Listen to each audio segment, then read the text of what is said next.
My name is Claire, and I was the one nobody wanted at their wedding. I never thought it would come to this.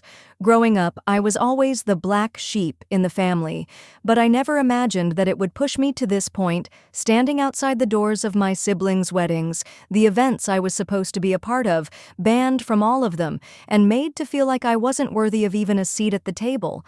I wasn't perfect. I had my flaws, but didn't we all? Yet somehow, it felt like I was always the one who was blamed for everything that went wrong in the family. I was the one who couldn't do enough, who couldn't be enough. It started small, the little things.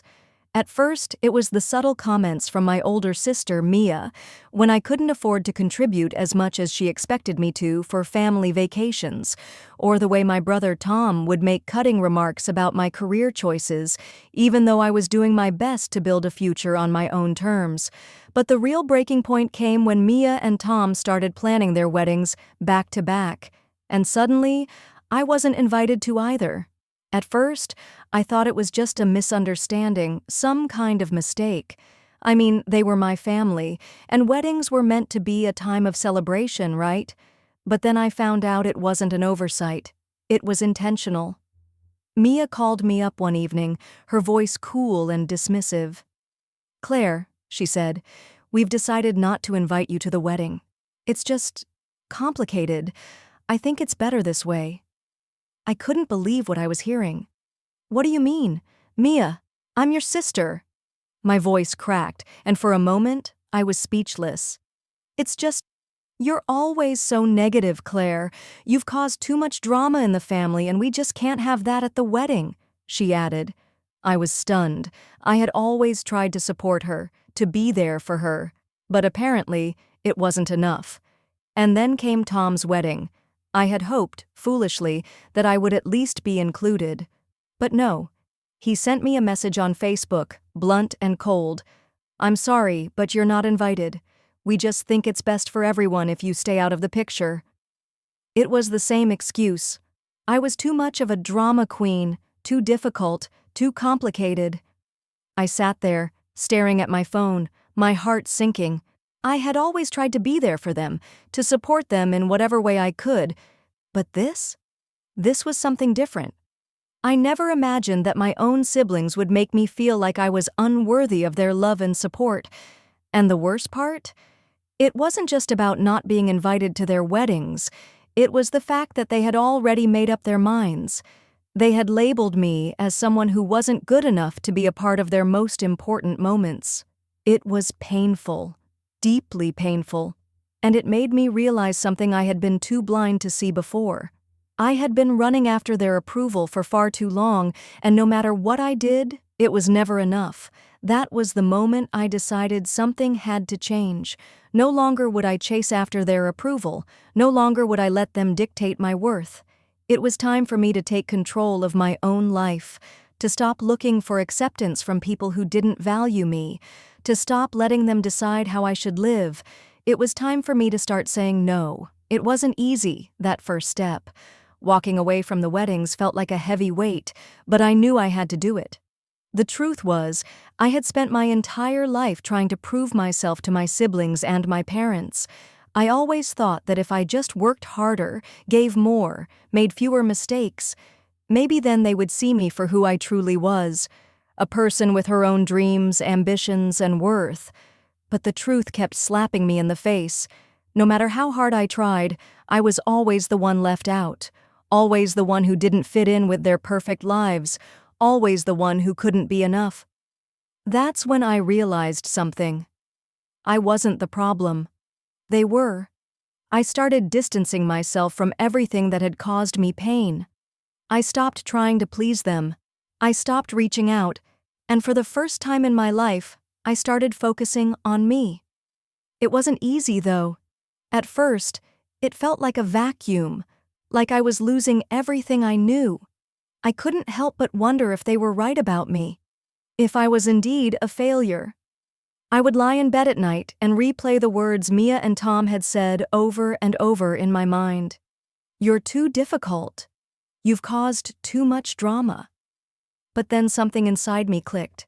I had been chasing approval my entire life, Approval from my parents, approval from my siblings, approval from anyone who would offer it, and I had never once stopped to ask myself what I wanted. I realized that I had been allowing them to define me, to define my worth, for far too long. What if I stopped seeking validation from them? What if I built a life where I didn't need them to tell me I was good enough? I started small. I went back to something I had always loved but had pushed aside: painting. As a child, I used to spend hours painting landscapes and portraits, but I had stopped once I'd gotten older. The pressure of life, family, and work had swallowed it all up. But now, with a new sense of clarity, I picked up a paintbrush again. The first few paintings were messy, full of color but lacking direction. But slowly, as I allowed myself to dive into this hobby, something began to change inside me. I wasn't just painting for the sake of being good or pleasing anyone. I was painting for me. And for the first time in years, I felt free. I also started working on my career. I had always been the one who put my job on the back burner while I took care of everyone else, but now I was investing in myself. I took on projects I was passionate about, said yes to opportunities that aligned with my values, and most importantly, I stopped allowing anyone to diminish my worth. I had a purpose beyond their expectations. But as I moved forward, there was one thing I hadn't prepared myself for. Despite all my personal growth, the hurt from my siblings still lingered. They didn't call. They didn't check in. I didn't hear a word from them, not even to ask how I was doing after their weddings. And that stung. I tried to brush it off, but one evening I found myself scrolling through old photos of the family, the weddings, the birthdays, the holidays where I was always present, always part of the picture. I realized how much I missed being close to them. I missed the idea of having a family who accepted me, flaws and all. But then, as I stared at the photos, I made a decision. I wasn't going to beg for that acceptance anymore. If they couldn't see my worth, if they couldn't value me for who I was, then I didn't need them in my life. I reached a point where I knew my happiness and self-worth no longer depended on them. It was up to me to decide who I wanted to be, not them. A few weeks later, I received a message from Tom. It was a simple text, and I hadn't expected it at all. "Claire, I think we need to talk. I was wrong about everything." My heart raced. Part of me wanted to respond right away, but I held back. I needed to process this. I wasn't sure what he was going to say, but for the first time in a long time, I wasn't eager to run back to him for validation. I had grown too much in these past weeks to let myself fall back into those patterns. But I couldn't deny that a part of me still wanted to know what he had to say. What had made him reach out now? Was it too late for reconciliation? Or had I finally gotten the strength to say no, even when they came back into my life? I stared at Tom's message for a while. There was a part of me that wanted to pick up the phone and call him right away, to ask him why he was reaching out after all these years, after everything. But another part of me hesitated. What if I went back to the way things were? What if I allowed them to slip back into their old ways of controlling and belittling me? I knew I couldn't let that happen. After much internal debate, I decided to reply, but this time, on my terms. I took a deep breath and typed, "I'm willing to listen, Tom, but I need to be clear. I won't tolerate being treated as if I don't matter anymore. If this is going to be a conversation about how wrong I was and how I need to apologize, then it's not worth having. But if you're willing to hear me out, then let's talk." I hit send and put my phone down, letting out a long sigh. There, I had said it. I had drawn the line, something I had been avoiding for so long. Minutes felt like hours as I waited for a response. When my phone buzzed again, I picked it up quickly. "Claire, you're right. I've been selfish. I don't know when it happened, but I stopped seeing you for who you are. You're my sister, and I should have treated you better. I'm sorry. I can't change the past, but I want to start fresh." I sat there in silence, reading his words over and over again. Start fresh. That was exactly what I had been doing for myself, starting fresh. No longer allowing the past to define me, no longer letting their opinions of me be the measure of my worth. But could I really start fresh with him? With all of them? I thought about it for a moment. Yes, we were family. And maybe, just maybe, people could change. But I wasn't about to let the same patterns emerge. This time, I was in control. I took a deep breath before typing my response. I'm glad to hear that, Tom. I think we both need time to process things, but I'm open to talking. But just so we're clear, this isn't about going back to the way things were. It's about moving forward as equals, not with me constantly in the background. I sent the message and felt a sense of relief wash over me. I wasn't expecting a complete resolution right away, but I had said my piece, and I had done it in a way that felt true to who I was now. No more apologies for existing, no more shrinking myself to make room for everyone else. The conversation after that was slow but steady. We spoke a few more times, and each time I could feel him trying to understand. He apologized again, this time more genuinely. We talked about the years of silence, the hurt I had been carrying, and the frustration that had built up in me over time. I didn't hold back.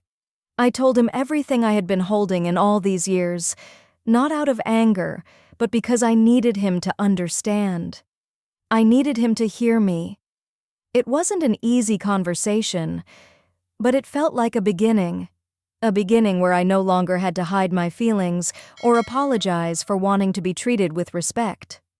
But as we moved forward, I started to realize that this was just one part of the journey.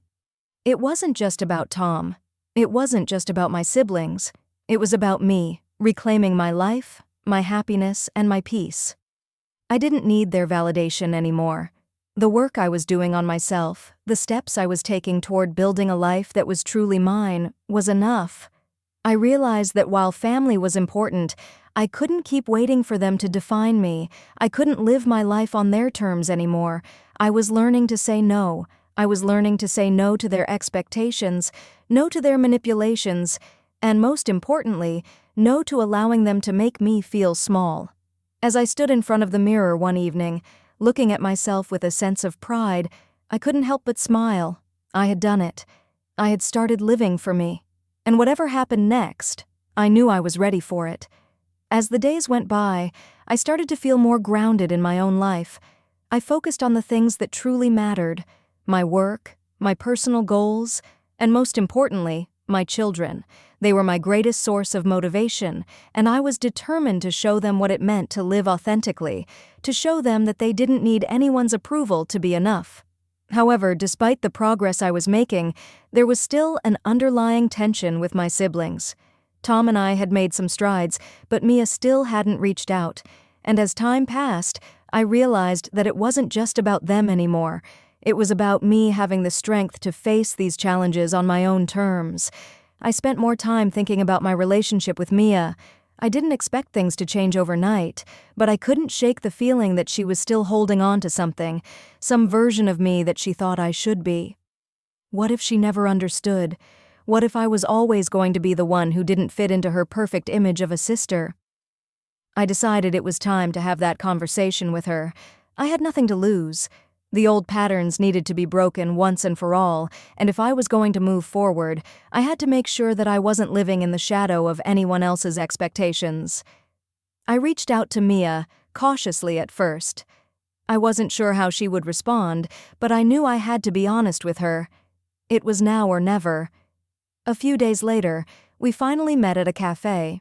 She looked the same, always impeccably put together, always with that air of confidence.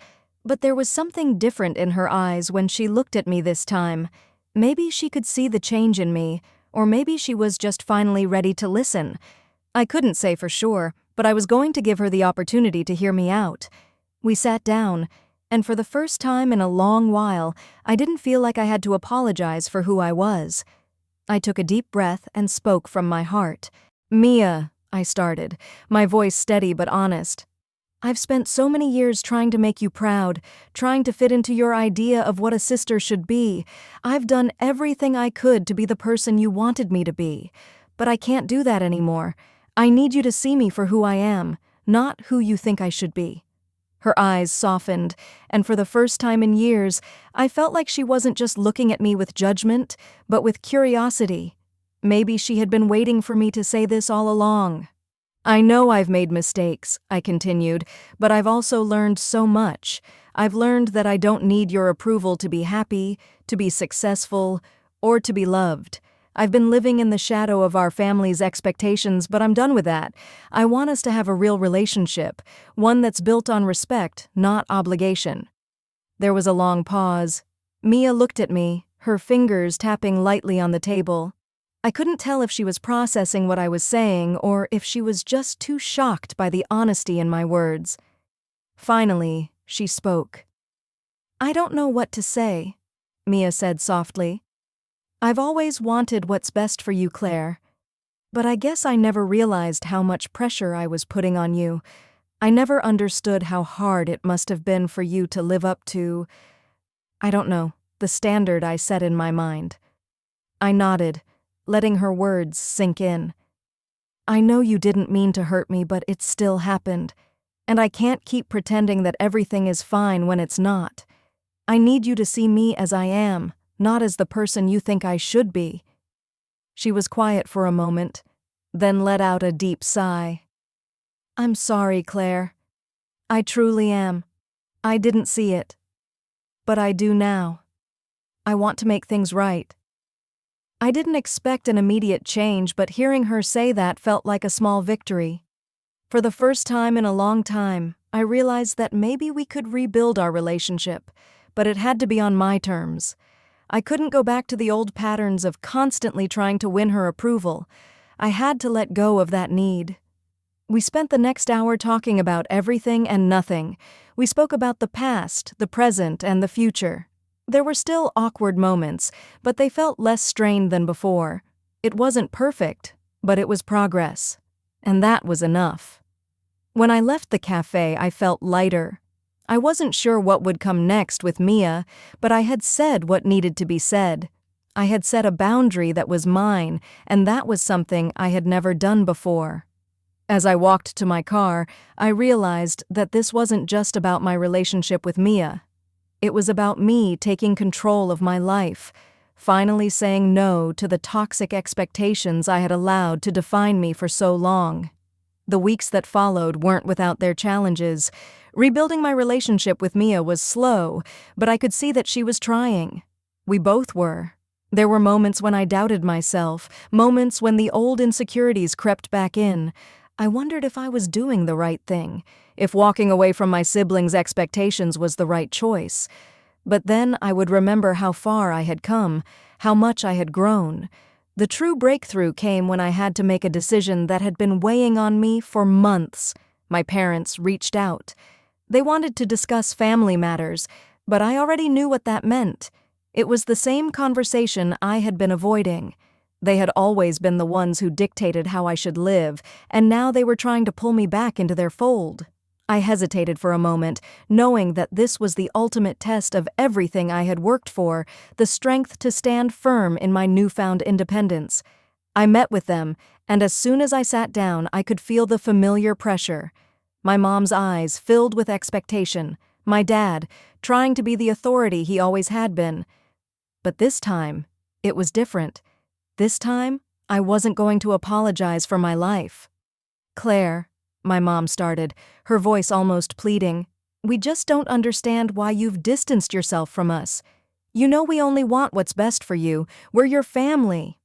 I took a deep breath, letting her words wash over me, but not allowing them to affect me the way they used to. I had spent so long living in their shadow, constantly trying to be the person they wanted me to be.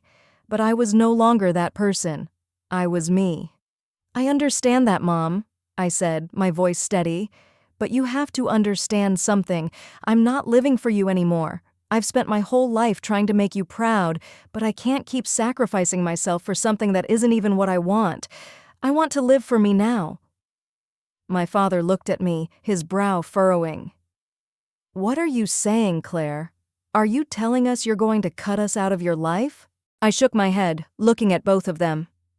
"I'm not cutting you out, but I need you to see me. Not as the person you think I should be, but as who I truly am. If you can't do that, then I don't know where we go from here." There was silence for a long moment. I could see the shock on their faces. This wasn't what they had expected. They thought I would always be the daughter who obeyed, who complied, who fit into their plans, but not anymore. Finally, my dad spoke, his voice softer than I had ever heard it. "We've always pushed you, Claire, because we thought we were helping you. Maybe we were wrong. Maybe we've never really seen you for who you are." His words were unexpected. But even though I wanted to believe them, I knew better than to expect everything to magically change overnight. It was progress, but it wasn't enough. "I don't need your approval anymore, Dad," I said quietly. "I just need you to accept me for who I am. And if you can't, then I need to protect myself. I can't keep living for anyone else." It wasn't an ultimatum, it was a declaration of my worth. I was no longer asking for permission, I was taking control of my life. As I left their house that day, I felt something inside me that I hadn't felt in years. Peace. Not because everything had been resolved, but because I had taken back my power. I had said no, and for the first time in my life, that felt like enough. Over the next few months, things between my family and me were still complicated.